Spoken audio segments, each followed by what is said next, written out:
এখন আমি আপনাদের সাথে কুকি কাটার দিয়ে কিভাবে সুন্দর ডিজাইন করে তরমুজ কাটা যায়। এটা কিন্তু সবাই অনেক পছন্দ করবে, বিশেষ করে বাচ্চারা। এমন করে তরমুজ কেটে দিলে খুব বেশি খুশি হবে।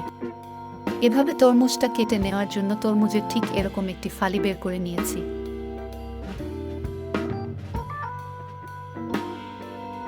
স্টার শেপের একটি কুকি কাটা নিয়ে ঠিক এরকম ভাবে তরমুজগুলো আমরা কেটে নিচ্ছি।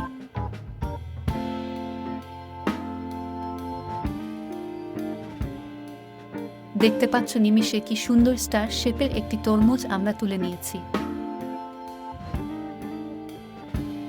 এমন একটি কাঠি দিয়ে স্টার শেপের সাথে অ্যাড করে দিচ্ছি। এটা কিন্তু ধরতে অনেক সুবিধা হয়, আর ফ্রিজে রেখে দিলে 1.5 থেকে 2 ঘন্টা পরে বের করে এই কাঠিতে ধরে তরমুজটা খেতে কিন্তু খুবই বেশি ভালো লাগে।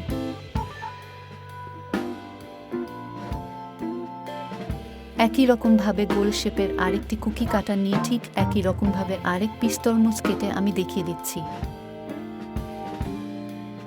ঠিক একই রকমভাবে বিভিন্ন ধরনের কুকি কাটা দিয়ে আপনি ডিজাইন করে তরমুজগুলো কেটে নিয়ে এরকমভাবে কাঠিতে দিয়ে ফ্রিজে রেখে দিতে পারেন 2-3 দিনের জন্য। এরকমভাবে রেখে দিলে বাচ্চাদের দিলে কিন্তু বাচ্চারা খুব খুশি হয়। তরমুজের দিনে আমি কিন্তু ঠিক এরকম শেপ নিয়ে তরমুজগুলোকে ফ্রিজে রেখে দেই, বিশেষ করে বাসায় আসা বাচ্চাদের জন্য। আমাদের চ্যানেলের ভিডিওগুলো দেখে ভালো লাগলে অবশ্যই লাইক করবেন, কমেন্ট করবেন এবং সাবস্ক্রাইব করে আমার চ্যানেলের সাথেই থাকবেন।